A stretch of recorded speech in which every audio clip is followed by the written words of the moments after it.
Merry Christmas and welcome back to Adventures with Edna. I'm Chris. Chance is got the day off.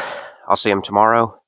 Today we are upgrading Edna's battery, which is only semi-true.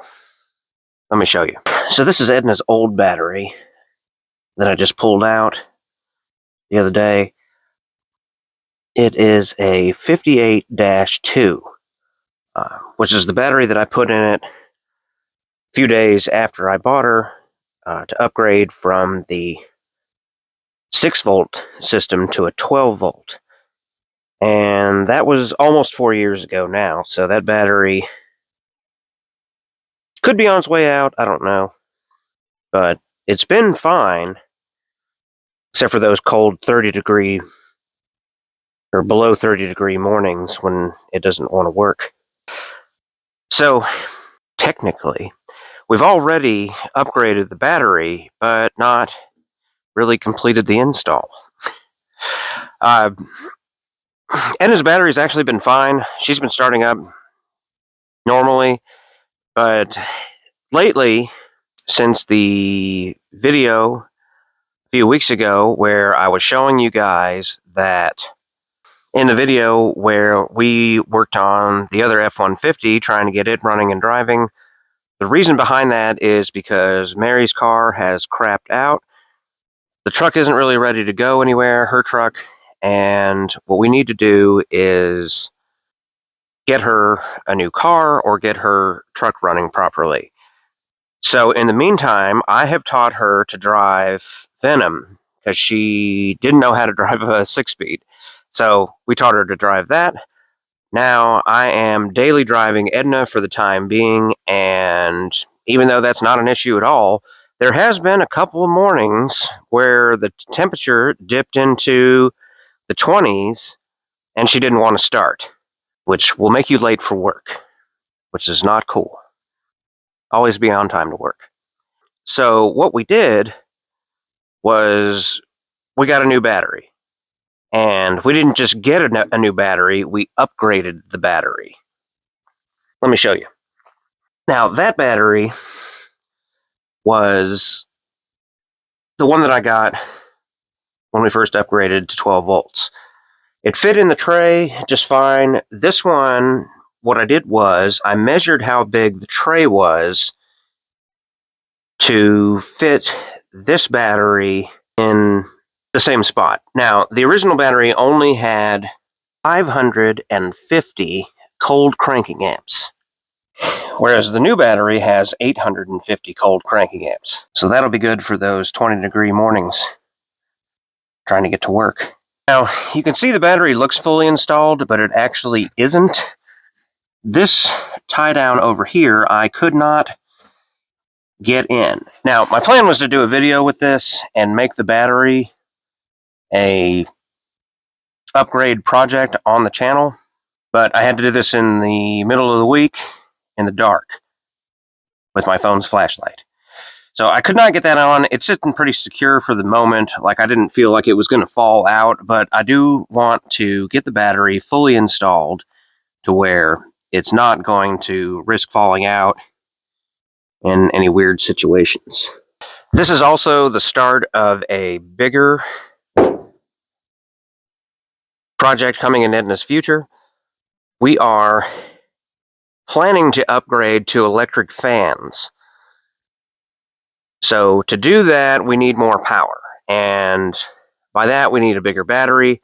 We already have the fan. I have it from another vehicle. Actually, I had it from Venom. When I first bought Venom, Venom had an electric fan under the hood for some weird reason. The previous owner had upgraded and put in an electric fan, and I didn't really want it in there, so I took it out and put the manual fan back in and kind of took it back to factory. Now, that fan's a good fan. It's pretty new. I've had it sitting in a box for a few years now. It should be fine for Edna because Venom is a 4.4-liter V8, and Edna is only 231 cubic inches, so almost half the size. So I think that one's going to be just fine to keep Edna cool. But like I said, we need to upgrade batteries. We need to upgrade our charging system because the alternator is only 60 amps, which is not high enough to run an electric fan. So I'm going to have to order a new alternator for Edna in the near future, and also a temperature switch that will turn the fan on and off accordingly to the temperature so it doesn't run all the time. So that's going to be coming up probably in a few months. And the reason that we want to do this is because there's certain things that we want to do on this channel that we worry about Edna getting stuck in traffic and overheating on us. I turned down 2 different Christmas parades to put Edna in this year because I was afraid of, with the stop and go traffic, of her overheating and then me having to rev up the engine with a bunch of people looking at us. And I didn't want to look foolish. So that's a big thing that's going to happen. Now, I was a little nervous about going to Hollywild last week because the temperature did get a little high, especially when we were feeding the deer or the reindeer, and we had to kind of rev the engine up a little bit, which was scaring the animals a little bit. So those are the reasons that we need to make Edna more efficient in those situations. So that's going to be the reason behind the upgrade. Now, the way that I picked this battery was with a tape measure. I looked at Edna's battery tray to figure out how big it was to be able to get the maximum size battery that we could fit in here. I did make a minor mistake, though, but it's too late to deal with that now. It is slightly too big, and not really that it's too big, mostly that it's too long. You can see down here that it's coming over the lip, which is actually broken from age. And eventually I'm going to have to get a new battery tray anyway, just to kind of not have that as an issue. So, but it being kind of broken right there did allow me to put it in. Now, I got my sizes right, but when I took the measurements, I didn't take into consideration the original hold down, which somewhat still exists. So the battery sits a little more forward than we anticipated. I also realized that I want to replace this battery cable, the positive cable, because one, it'd be nice to have a red one, but also this bolt is really rusted out, and we don't like that, so we're going to replace that. Now you can see this isn't even tight because of the way it's in there, so we got to get this thing secured. Now, if I remember right from the other day, the battery size was of the original, or no, what you can fit in here is a 6.5 by 11. And I realized that most batteries are about 6.5 inches wide. It's a matter of how long they are. So I based that one on this, but I guess I could have gone a ½ inch shorter because of that tray issue. So probably try not to go over 10 or 10.5 inches on your width. Now, the whole problem with this right now is that I actually think I might end up buying a new one of these because I noticed there's a little crack developing this way, so that it might eventually tear off, and we don't want that. But right now, this tool down here is not doing much because the hook is not in the battery tray. So we need to take that back out.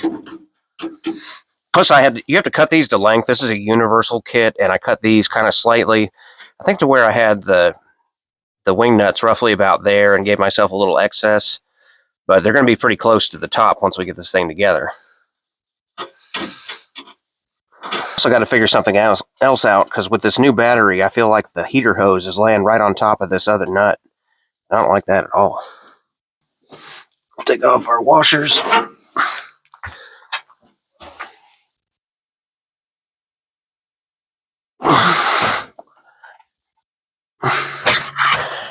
We're going to take that one all the way out. I'll admit, doing this job in the dark with your phone's flashlight is not the way to do this.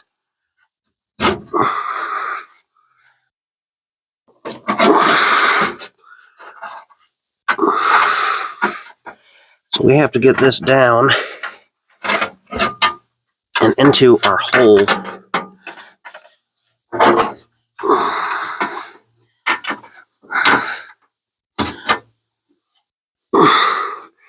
Now we can put this back on.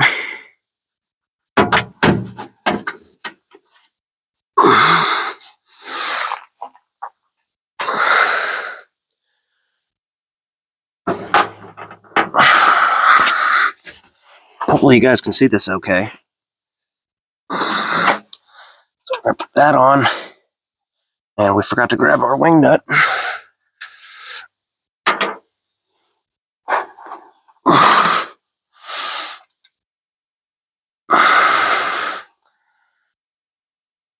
Alright, I shouldn't have any more issues with that sliding out, so we can put this directly back into the tray.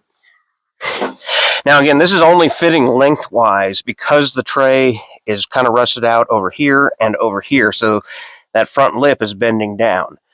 So if I get a new tray and I want to continue to use this battery, I'm going to have to cut that lip off. But it should be fine because once you put the hold down on it, it's not going to slide anywhere.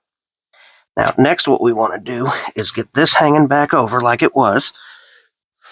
We grab our other hook,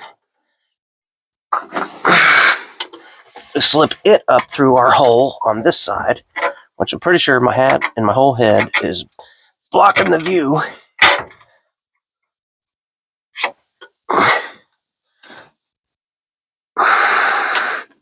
This seems so easy compared to the other night when I couldn't see anything.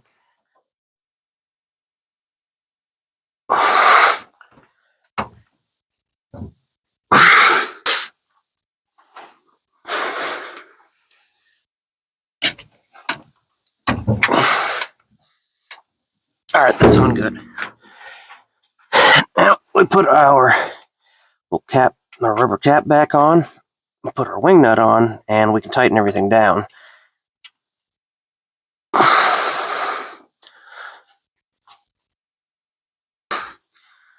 So now it's good and snug in there. Big advantage over this battery and the old one is this handle is quite convenient when you're taking it in and out. Now here's what I was talking about with that little crack. You see the battery hold down has got a little, this is just a big piece of rubber, but you can see that battery hold down is starting to crack. I don't know if it's going to go that way or which way, but that could eventually break. So it might be worth getting a new one to avoid that happening. Another issue we're having is you can kind of see, if I can get the camera to focus, that there's some marks right here from this screw where the hose is resting right up against it. We don't want that cutting in, leaving us on the side of the road. So we got to figure out how we're going to move that. Another issue we're having is, I didn't notice this before, but the heater hose is kind of kinking up a little bit right here, which could explain why the heat's never that great. But I don't really need two heater valves on this. This one right here is kind of unnecessary because you just basically just turn it on and off. And I installed this one, which is the same as a 1969 Ford F1. I know that because I had one and chose to go with that when I installed the heater. So we're going to have to make a couple more adjustments to this battery setup because the other one was shorter. This one's taller. So this is sitting higher than it was before. So what are we going to do in the meantime? Because we can't just drive around all week with that cutting into our hose. If it works, is it really a dumb idea? This is a rubber-coated hanger. I'm cutting it probably way longer than I need, but this is going to redirect that hose so that we don't have to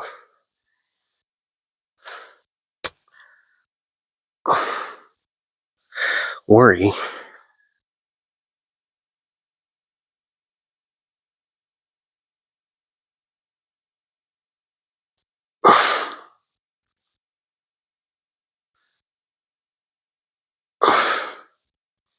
Alright, so we got a little hole right there. Now, what we're going to do, we are going to attach it right here on top of the battery hold down.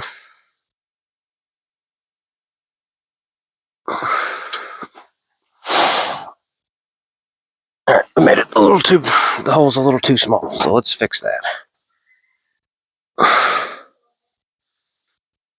Make that hole slightly bigger. Might be too much.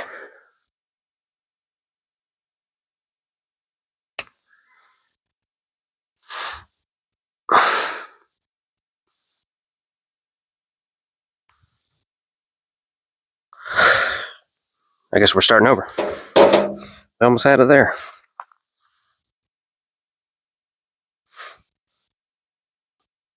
Maybe we need less harsh bends. All right, let's try this again.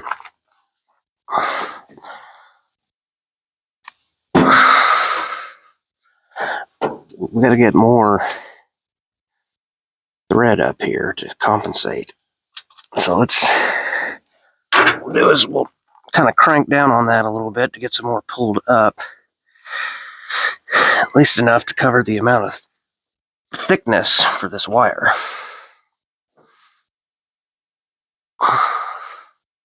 Uh-oh. Okay, so more trial and error. Wouldn't leave enough room to turn the wing nut. So we'll cut that off and start again.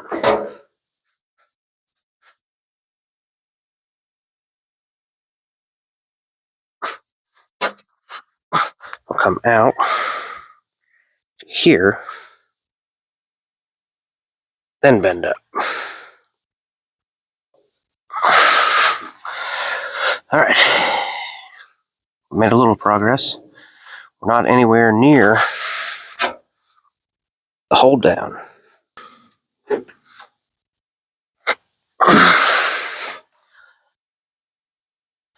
that seems like it gets it up and out of the way. I didn't want it tight on the hose because I don't want it wearing into it. That definitely makes it a lot better than it was. I think what we're going to do now is we're going to loosen the hose clamps on the heater control valve to turn that a little bit to kind of bring the wire into a straighter angle. Or the push-pull cable. Basically just a little bit of clocking.